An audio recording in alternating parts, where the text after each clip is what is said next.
साध्य असाध्य विभागत्वम ज्ञानपूर्वचिकित्सक म्हणजे physician must identify diseases curable or incurable. त्या वैद्याला माहीत असलं पाहिजे कोणता आजार आपण नीट करू शकतो आणि कोणता आजार नीट करू शकत नाही. According to that he should plan the treatment. ते माहीत असल्यावरच तो बरोबर ट्रीटमेंट देऊ शकतो. तर साध्याचे टाईप काय आहेत? सुखसाध्य व्याधी, कृच्छ्रसाध्य व्याधी. असाध्याचे याप्य व्याधी, असाध्य व्याधी, प्रत्याख्येय व्याधी. सुखसाध्य व्याधीचा हा एवढा मोठा श्लोक आहे जो पूर्ण जरी तुम्ही पाठ नाही केला तरी त्याचे हे टर्म्स लक्षात ठेवायचे. सुखसाध्यमध्ये कसं असतं? अल्प हेतू, पॉझिटिव्ह फॅक्टर्स कमी असतात. अल्प पूर्वरूप, पूर्व म्हणजे आधी, रूप म्हणजे सिम्पटम, प्री मॉनिटरी सिम्पटम्स कमी असतात. अल्प रूप, रूप म्हणजे सिम्पटम्स, सिम्पटम्स कमी असतात. न च तुल्य गुणो दुष्यो, डिसीज कॉझिंग दोष अँड धातू आर नॉट सिमिलर. न च दोष प्रकृतीर्भवेत म्हणजे जर वातप्रकृतीचा माणूस असेल तर त्याला वातप्रकृतीचाच आजार नसतो, पित्त किंवा कफ प्रकृतीचा आजार असं. प्रकृती आणि आजाराचा दोष विशेषण झालेलं ते सेम नसतं. न च काल गुण तुल्यो, the person and the qualities of disease are not similar. Season आणि क्वालिटीज सेम नसतात. देश न देशो दुरुपक्रम, if the place of the patient is ideal, if the site of the disease manifestation is harmless. एक गती, एकाच सिंगल पाथमध्ये डिसीज असतो. नवत्वम, disease हा रिसेंटलीच झालेला असतो, खूप क्रॉनिक नसतो. उपद्रव न च, डिसीजमध्ये कोणतेही कॉम्प्लिकेशन्स नसतात. दोषश्च एक, एकाच दोषाचं विशेषण झालेलं असतं. देह सर्व औषधक्षम, सगळ्या ट्रीटमेंट आणि मेडिसिन्स पेशंट टॉलरेट करू शकतो आणि नीट होतो ते खाऊन. चतुष्पाद उत्पत्तीश्च, जर चतुष्पाद आपले नीट असतील, डॉक्टर, पेशंट आणि नर्स आणि आपल्याकडे मेडिसिन्स असतील, हे 4 गोष्टी असल्या की पेशंट नीट होणार आपला. कृच्छ्रसाध्य व्याधी, त्यामध्ये पण असंच टर्म्स लक्षात ठेवायच्या. मध्यम बलनिमित्त, यामध्ये मध्यम आणि मध्यम पॉझिटिव्ह फॅक्टर्स असतात. मध्यम पूर्वरूप, पूर्वरूप मध्यम असतं. मध्यम रूप, रूप पण मध्यम असतं. कालप्रकृती दुष्याणाम सामान्य अन्यतम म्हणजे any one among the seasons or body type, the body tissue involved is similar to the disease causing dosha. गर्भिणी वृद्ध बालानाम disease afflicting the pregnant and elderly children. न अति उपद्रव, नॉट एक्सेस कॉम्प्लिकेशन्स, जास्त प्रकारचे कॉम्प्लिकेशन्स नाही त्यात.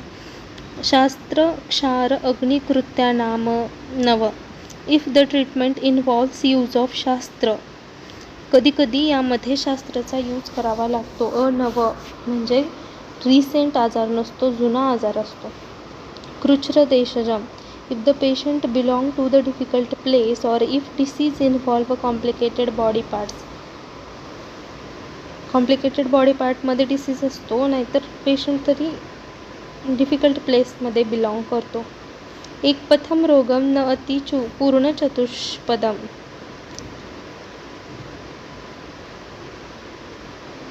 Disease single body channel afflict करतो, पण तिथे जे चतुष्पाद आहेत ते चांगले नसतात. द्विपथम न अति कालम, जर 2 बॉडी चॅनल्स इन्व्हॉल्व होत असतील तर खूप जुना आजार नसतो, तरी तो खूप जुना आजार नसतो. द्विदोषजम, कधीकधी 2 दोष इन्व्हॉल्व असतात. याप्य व्याधी लक्षणं, यामध्ये पथ्य सेवया अल्पसुखम, जर त्यांनी पथ्य पाळलं तरच त्यांना थोडं बेटर वाटतं आणि तरच ते नॉर्मल लाईफ जगू शकतात. अल्पेन हेतुना अशुप्रवर्तकम, जर त्यांनी नीट पथ्य पाळले नाही तर ते आजार परत एकदा येतो. गंभीरम, हे सिरियस कंडिशन आहे. बहुधातुस्तम जास्त प्रकारचे धातू इन्व्हॉल्व झालेले असतात. मर्मसंधी समाश्रितम जिथं मर्म आणि संधी असते अशा जागेवर तो आजार झालेला असतो. नित्य अनुशायीनम डिसीज हा परसिस्टिंग असतो, दीर्घकालम क्रॉनिक डिसीज असतो. आणि द्विदोषजम 2 दोष इन्व्हॉल्व असतात. आता शेवटचा प्रकार प्रत्यखेय असाध्य अनुपक्रम व्याधी, ज्यामध्ये त्रिदोषजम 3ही दोष इन्व्हॉल्व असतात. क्रियापथम अतिक्रांत these disease are grown beyond the abilities of possible treatment modalities. जे काही आपल्याकडे ट्रीटमेंट अवेलेबल आहेत त्याच्या पलीकडचा डिसीज आहे, त्याच्या पुढं आपण ट्रीटमेंट देऊ शकत नाही. सर्व मार्गानुसारिणीना disease involve all the channels of the body, सगळ्या चॅनल्समध्ये तो रोग झालेला असतो. औत्सुक्य त्या पेशंटमध्ये सडन एक्साइटमेंट येते, अरती रेस्टलेसनेस वाटतं, अनस्टेबल वाटतं. इंद्रिय नाश हळूहळू एक एक इंद्रियाचं काम बंद पडत जातं, दिसत नाही, ऐकू येत नाही, असं एक एक इंद्रियाचं काम बंद पडत जातं, सेन्स होत नाही टच केलेलं. दुर्बलस्य सुसंवृद्ध म्हणजे पेशंट वीक असतो पण डिसीज खूप मोठा असतो, तो त्याला सहन करू शकत नाही एवढ्या मोठ्या डिसीजला. सा अरिष्टम त्याच्यामध्ये 100% त्याच्यामध्ये डेथचे सिम्पटम्स दिसून येतात, अरिष्ट लक्षण दिसून येतात. हे आत्तापर्यंत आपण पूर्ण नोट्स पाहिल्या. तर तुम्हाला मी जसं पहिल्या पार्टमध्ये सांगितलं होतं तसं आता जे मी तुम्हाला श्लोकाचे कंपायलेशन देणार आहे तेवढेच तुम्ही पाठ करून जायचं. हे व्हिडिओ एकदा बघायचं पेपरच्या आधी, ज्यामध्ये मी एक्सप्लेन केलेलं आहे पूर्ण श्लोका. नंतर फक्त श्लोका पाठ करायचे आणि क्लासिफिकेशनचा चार्ट पाठ करायचा आणि you are good to go for exam.